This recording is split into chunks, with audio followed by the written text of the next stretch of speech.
Baik, Assalamualaikum warahmatullahi wabarakatuh. Untuk minggu ni, baru ni cikgu ada bagi latihan berkenaan dengan ulang kaji ataupun latihan topikal tajuk nombor. Tajuk nombor daripada apa yang kita belajar yang awal dulu, sehinggalah kita nak menyelesaikan masalah berkenaan dengan nombor juta. Yang first kali kita belajar menggunakan kalkulator. Kemudian pola nombor. Nombor 1 soalan melibatkan kalkulator. Yang kedua pola nombor. Yang ketiga nombor perdana. Yang keempat nombor yang melibatkan pecahan dan perpuluhan juta. Dan yang kelima, kemahiran yang kita nak belajar adalah kemahiran menyelesaikan masalah yang melibatkan nombor sehingga juta. Baik. Latihan-latihan ni ramai yang tanya saya macam mana nak buat apa semua. Tanya cikgu macam mana nak buat. Baik, cikgu akan tunjuk satu persatu. Jadi kamu kena tonton video ni sampai habis. Kamu kena tengok video ni sampai habis dan kamu kena siapkan latihan ni dalam buku latihan kamu. Baik, cikgu dah tunjuk contoh kat nombor 1 ni. Nombor 1, nombor 1 dekat soalan dia, kira jawapan menggunakan kalkulator ni. Kira jawapan menggunakan kalkulator untuk soalan C dengan D yang cikgu bulatkan warna merah ni. Kamu kena bundarkan kepada per 1000 yang terdekat. Sekejap cikgu tunjuk contoh. First kali kita nak jawab A. Nak jawab A.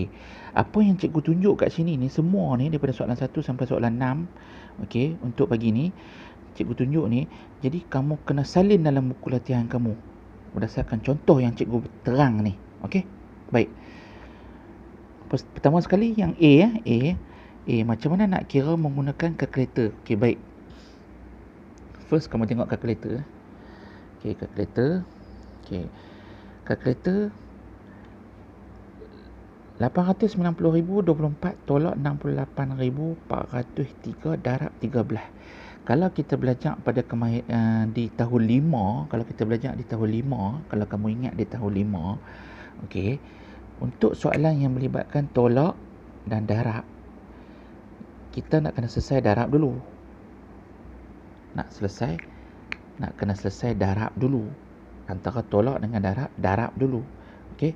68,403. Sekarang ni kita tak payah kira menggunakan bentuk lazim, bentuk latis. So sekarang ni dia suruh guna kalkulator.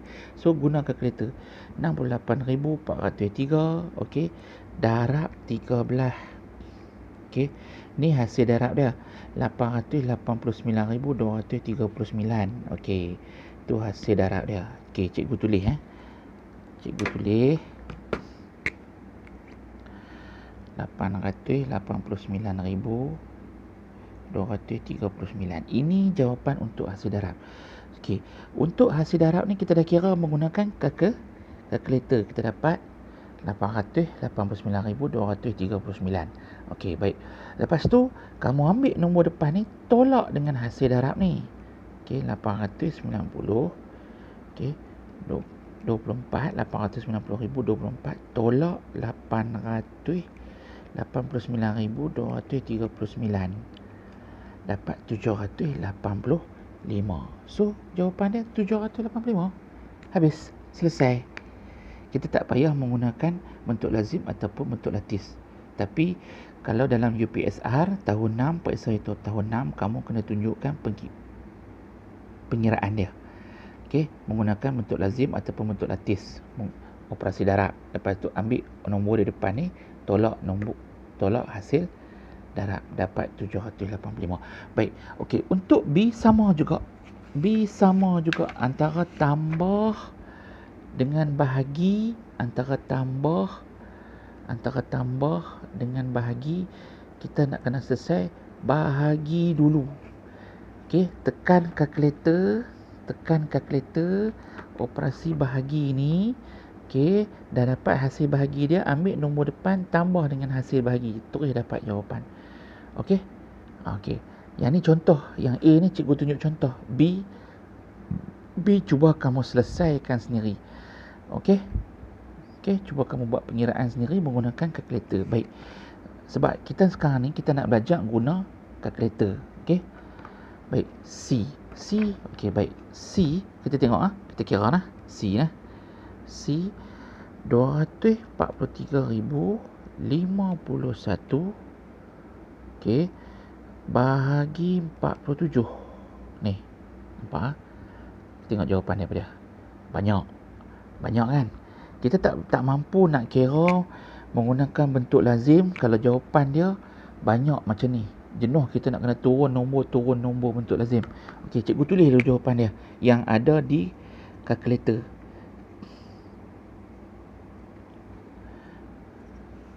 Dua 97872. Okey, ni jawapan dia. Sama macam kalkulator Nampak? Okey, sama macam kalkulator. Baik. Dia nak suruh kita jawab per 1000 yang terdekat. Per 1000 yang terdekat. Per 1000, kalau kita tengok lepas titik, yang ni per 10.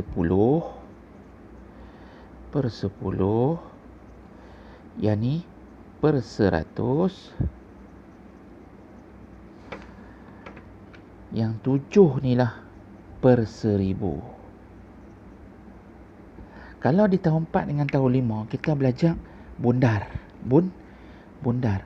Baik, sekarang ni bila dia nak per 1000 yang terdekat, 3 yang belakang ni kita kena padam buang. 1, 2, 3, 1, 2, 3 yang belakang ni kita kena padam. Sebelum padam, tengok nombor sebelah 7. Nombor apa? 8. Sebelah 7 nombor 8. Pasal apa kita kena tengok nombor sebelah 7? Awak tak tengok nombor sebelah 9? Pasal dia nak per 1000 yang terdekat. Per 1000 yang terdekat. So kita tengok sebelah 7 lah. Per 1000 terdekat. Sebelah 7 8. 8 ni banyak. 8 ni 5, 6, 7, 8, 9. Nombor yang kategori banyak. Nombor 4, 3, 2, 1, sifar. Nombor yang kategori sikit. Bila kategori banyak ni, nombor 7 ni kita kena gandakan 1. Kita kena jadikan, tambahkan 1 dekat 7 ni jadi berapa? 8. So barulah boleh padam 3 nombor yang di belakang yang kita tekan kalkulator yang dia tunjuk kat kita tadi. Okey. So kat sini akan jadilah 8. So jawapan dia 5171.298. So kita kena jawab yang ni saja. Okey. Sebab apa? Sebab dia nak per 1000 yang terdekat. Bila tertekan kalkulator banyak. Nombor akan jadi banyak. Sopa juga D. Sopa juga D. Bila kamu bahagi akan jadi banyak. So kamu kena bundarkan menjadi macam ni, per 1000 yang terdekat. Okey? Baik, cikgu tak boleh tunjuk jawapan semua. Cikgu tunjuk contoh. Nombor 1 contoh dia ni. Okey? B serupa macam ni. C tunjuk satu contoh. D serupa macam C. Okey, kamu follow saja, ikut saja buat macam tu. Okey, baik. Nombor 2. Okey, kita tengok nombor 2 Nombor 2, kita tengok pula nombor 2. Nombor 2 Okey.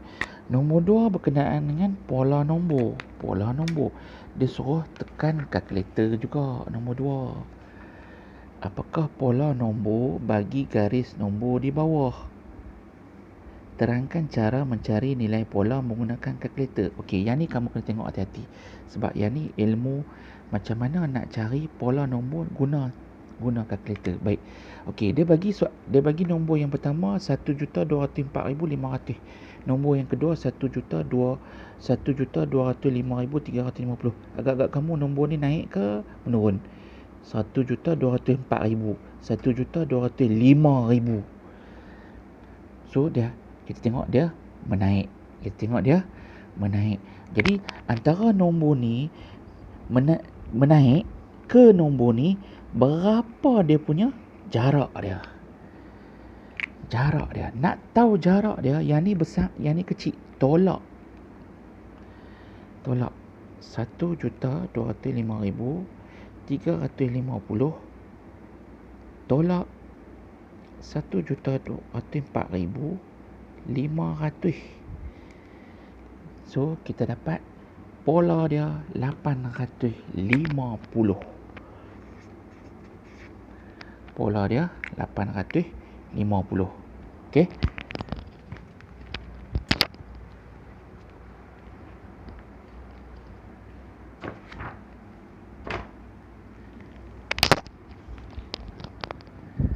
Dapat pola dia. Pola dia 850. Baik. Dia bila menaik, dia menambah. So kamu nak jawab nombor 2 ni, A ni macam mana? Okey, nak jawab ya, kamu boleh tulis macam ni ya. Pola menaik 850. Jawab aja macam tu. Okey. Jawab aja macam tu. Pola menaik 850. Okey. Cara nak dapatkan, okey, apakah pola nombor bagi garis nombor di bawah? Ini dah jawab dah. Lepas tu yang kedua dia kata apa? Terangkan cara mencari nilai pola menggunakan kalkulator. Okey. Macam mana nak terang? Nak cari nilai pola. Nilai pola tak mana ni? P ni. P ni. Kita nak cari nilai pola P ni di ujung ni. So dia akan menambah 850 ha? Betul tak? Dia akan menambah 850. Baik. Cara dia, okey, kita tengok nombor pertama. 1,204,500 tambah 850 dapat yang ni. Okey. Okey, dapat yang ni. Dapat yang ni. Dapat nombor yang kedua. Kalkulator cikgu dapat nombor yang kedua. Lepas tu tambah lagi 850. Dapat nombor yang ketiga. Macam mana nak cari pola ni? Nak tambah lagi 850. Tak payah dah. Tengok cikgu buat apa di kalkulator ni. Cikgu hanya tekan ni, nampak jari bawah ni. Ni tanda apa ni? Sama dengan, tengok ah. Dia dapat nombor yang ke-4 ni. Tekan lagi sama dengan, dia dapat nombor yang ke-5. Tekan lagi sama dengan, dia dapat nombor P. So jawapan P ni 1,208,750. Hanya tekan tanda sama dengan di kalkulator. Okey, macam mana nak terang dia?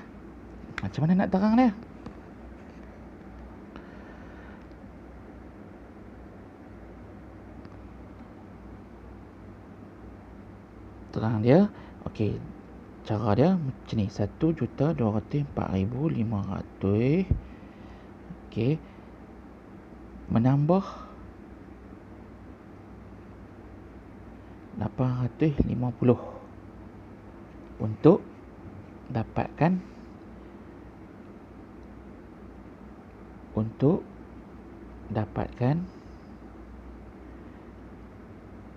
nombor kedua. Seterusnya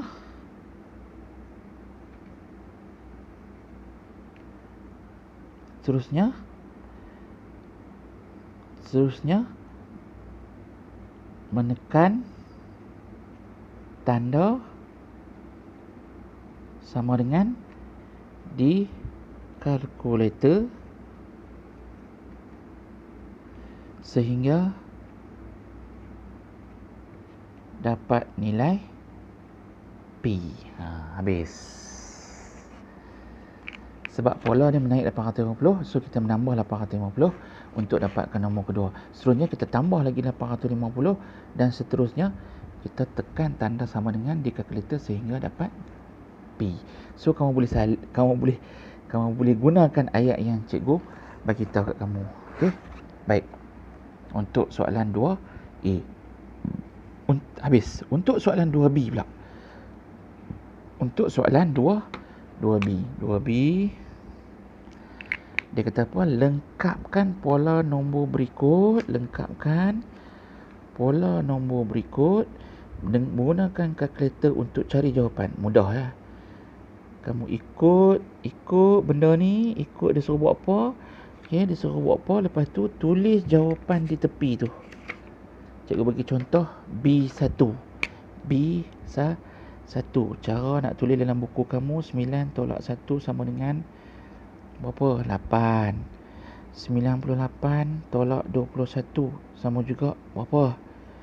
7. 987 tolak 321 sama dengan 666. Okey. Macam ni ya.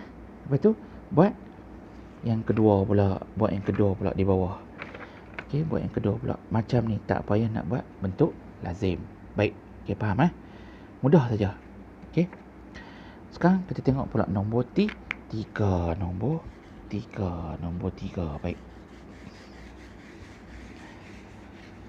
So, kamu boleh ikutlah apa jawapan yang cikgu tunjuk di papan putih ni. Nombor 3. Baik, nombor 3 dia suruh senaraikan nombor perdana yang ada dalam lingkungan 80 hingga 100. Mula-mula salin soalan Senaraikan. Okey, nombor perdana. Okey, 80 hingga 100. Okey, kamu tengok dalam buku teks Okey, cikgu tunjuk dalam buku teks kat kamu. Kamu tengok dalam buku teks ada yang bahagian nombor perdana. Nombor perdana. Okey, dalam nombor perdana 80, tengok kat jadual ni. 80 hingga 100 ada berapa? Daripada 80 ni hingga 100 ada berapa nombor perdana yang diwarnakan? Ada berapa? 3. Tulislah. Nombor apa mula-mula? 83. Okey. Ada 3 kan? 1, 2, 3. Okey, ni berapa? Okey, ni berapa? Boleh Okey. Soalan nombor 4. Mudah. Soalan nombor 4 A. Yang ni yang kita baru belajar tu kan. Okey. 2.37 juta sama dengan, okey, dia suruh tukar perpuluhan juta dengan pecahan juta ni. Perpuluhan juta ni dengan pecahan juta ni dia suruh tukar menjadi nombor bulat. Nombor bulat artinya adalah nombor 7 digit yang melibatkan juta.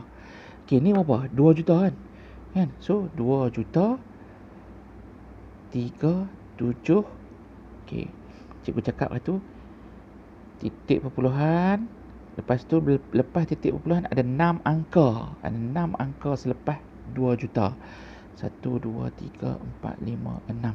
So kat belakang ni kita boleh letak sifar. Nak garis macam ni pun tak ada masalah, garis saja. Janji cukup 7 digit tanpa ada titik, maka ia jadilah nombor bulat 7 digit. Okey. Ni so jawapan dia. Okey, B 4.5/8 juta sama dengan, okey, bila 4 ni 4 juta. 4 juta. So 4 juta di sini. 5/8. Tengok balik 5/8. Kalau 5/8 625,000. 1, 2, 3, 4, 5, 6. Ni 4 juta. Ni 4. Ni 2 juta. Ni 4 juta. Ni 2 juta. Ni 4 juta. Okey. Nampak lah. So C 8.019 juta sama dengan, okey, 8 juta. Belakang ada 6 angka. Lepas titik ada 6 angka. 1, 2, 3, 4, 5, 6. Letakkan sifar 19. Belakang ni sifar. Cukup mudah saja. Belakang tak ada sifar ni, letakkan sifar.